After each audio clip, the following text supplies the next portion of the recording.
முதல்ல சொன்ன மாதிரி திருத்தணிக்கும் போகலாம் அப்படின்னு பிளான் பண்ணோம். ஏன்னா நாங்கள் முன்னாடி பிளான் பண்ணது வெறும் ஷோலிங்கர் போகலான்னு தான். ஆனால் வர வழியில் திருத்தணி இருக்கிறதுனால கோவில் போகும்போது வேறு வழியாக கூட்டிகிட்டு போயிட்டார் டிரைவர், டிராஃபிக் இருக்கும் அப்படின்னு சொல்லிட்டு.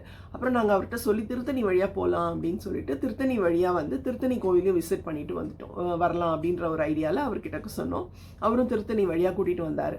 ஸோ திருத்தணி நம்ம எல்லாருக்கும் தெரியும், திருமுருகனுடைய 5வது அறுபடை வீடுகளில் 5வது வீடு திருத்தணி அப்படின்றது நம்ம எல்லாருக்குமே தெரிஞ்ச ஒரு விஷயந்தான்.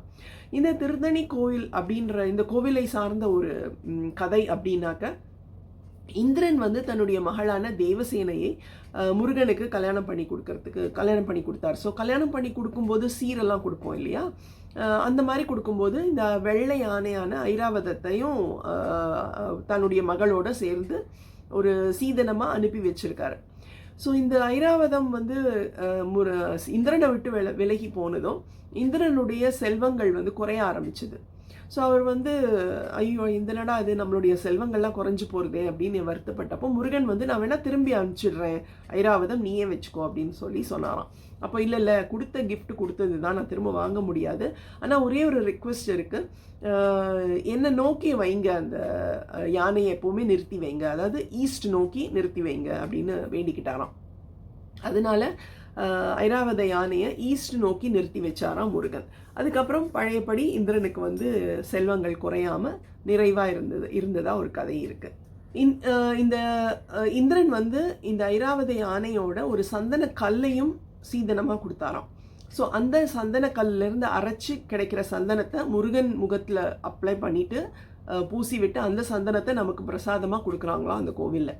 ஸோ இந்த சந்தன பிரசாதத்தில் வந்து ரொம்ப மெடிசினல் வேல்யூஸ் இருக்கிறதா ஒரு நம்பிக்கை இருக்குது. இந்த அகஸ்திய முனிவர் நம்ம கேள்விப்பட்டிருக்கோம் இல்லையா, அந்த முனிவர் வந்து முருகனை நோக்கி இங்கே வந்து தான் இந்த திருத்தணிகை மலையில் வந்து தான் வேண்டிக்கிட்டு எனக்கு தமிழ் புலமையை கொடுக்க வேண்டும் அப்படின்னு வேண்டிக்கிட்டாராம். முருகனும் அவர் முன்னாடி தோன்றி அவருக்கு தமிழ் புலமை கொடுத்ததாகவும் இந்த க்ஷேத்திரத்துக்கு ஒரு கதை இருக்குது. நமக்கெல்லாம் தெரியும் இல்லையா, பார்க்கடலை கடைஞ்சு தேவர்களும் அசுரர்களும் வந்து பார்க்கடலை கடைஞ்சு அமிர்தம் எடுத்த கதை நம்ம எல்லாருக்கும் தெரியும், கேள்விப்பட்டிருப்போம். மந்தார மலையை வந்து பேஸாக யூஸ் பண்ணி வாசுகி, கிங் ஆஃப் ஸ்னேக்ஸ்னு சொல்லுவாங்க, வாசுகியை வந்து ஒரு கயராக உபயோகித்து அதை வந்து பார்க்கடலை கடைஞ்சாங்க இல்லையா. ஸோ அப்படி கடையும் போது அந்த வாசுகிக்கு உடலில் நிறைய புண்கள் ஏற்பட்டதாம். ஏன்னா வச்சு சுற்றும் போது எவ்வளோ அடிப்படும் இல்லையா. ஸோ அந்த மாதிரி அடிப்பட்டு நிறைய புண்கள் ஏற்பட்டதாம்.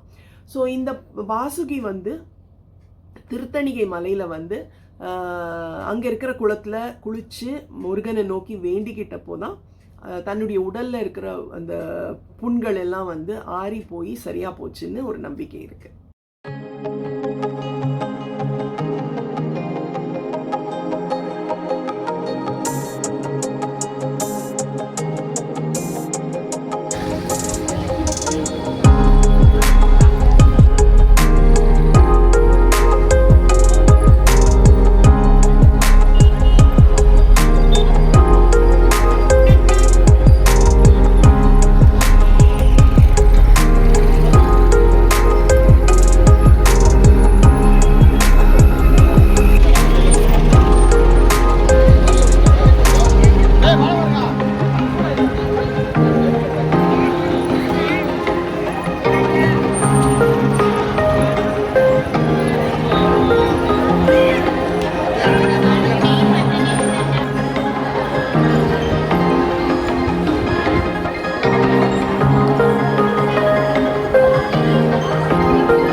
இவ்வளவு விசேஷங்கள் இருக்கிற இந்த முருகனுக்கும் ஒரு ஹலோ சொல்லிட்டு வந்தோம். எனக்கு எப்போவுமே பிள்ளையார் அண்ட் முருகன் ரொம்ப ஸ்பெஷல்.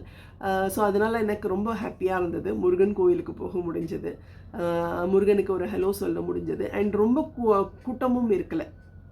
திருத்தணியில் கூட்டம் இருந்தது, இருந்தாலும் ஓரளவுக்கு ரொம்ப பேடாக இல்லை. ஸோ பார்க்க முடிஞ்சுது. யோக நரசிம்மர் ஓகேயா இருந்தது, ரொம்ப கூட்டம் இல்லை.